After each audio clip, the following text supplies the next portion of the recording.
So first thing, in terms of clippers, got two sets here. One quite a fine one, although it's got a rounded blade, which is quite a sturdy blade, and the other one a much heavier one. You would think that the one on the right is got more mechanical advantage, more strength for cutting thicker toenails, but you would be wrong.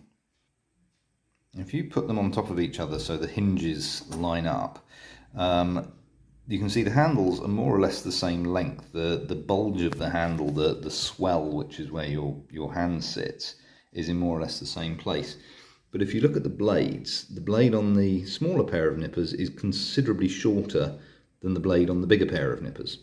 That means you've got more mechanical advantage. The closer you are to the hinge, the more mechanical advantage you have. When you squeeze the handle, the more pressure is exerted. That's why if you're cutting something really tough with a pair of scissors, you do it right back in the throat of the scissors rather than the tip of the scissors. So to actually cut with the big clippers and have the same mechanical advantage as you do with the smaller nippers, you would have to be cutting at that point, which is quite hard to do. So first thing, you want the longest possible distance from the hinge to the handle and the shortest possible distance from the hinge to the tip of the blades. Second thing is try and keep a straight wrist. Your carpal tunnel sits up through the centre there, your nerve goes up, your radial nerve I think it is, goes up through there, and there's retinacular which holds it in place.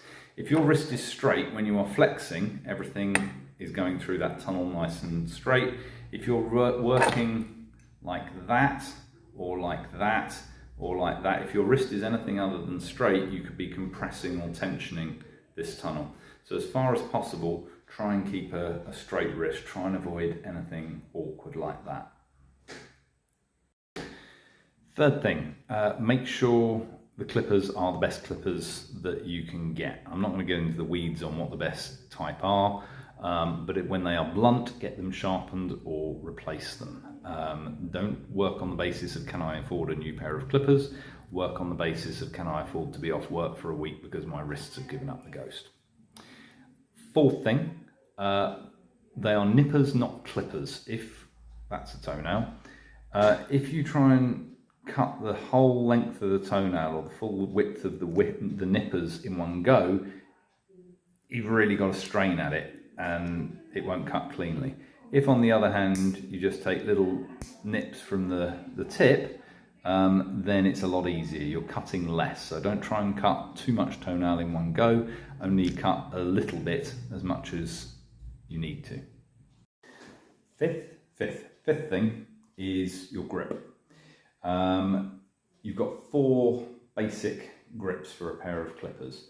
Thumb side and pinky side, and one way up each. So thumb side with the blades going that way, thumb side with the blades going the other way, pinky sides with the blade going one way, pinky sides with the blade going the other way. When you are clipping, a nail will be presented to you, probably not quite this big. Try and avoid having flailing elbows. What we don't want to see is this business and this business and elbows going out. It's like table manners. You want nice elbows in, because with your elbow in, first of all, you'll get less fatigue in your arm, but secondly, you're stronger. Everything is stronger when you're towards your core, and you get weaker the further out you go. When the nail is presented to you, imagine that the nail has a midline.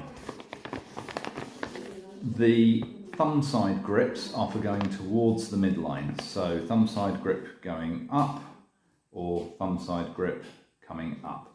And you'll notice I don't actually have to move my elbow at all from this position. The pinky grips are for going away from the midline. So pinky grip going down that way, pinky grip going down that way.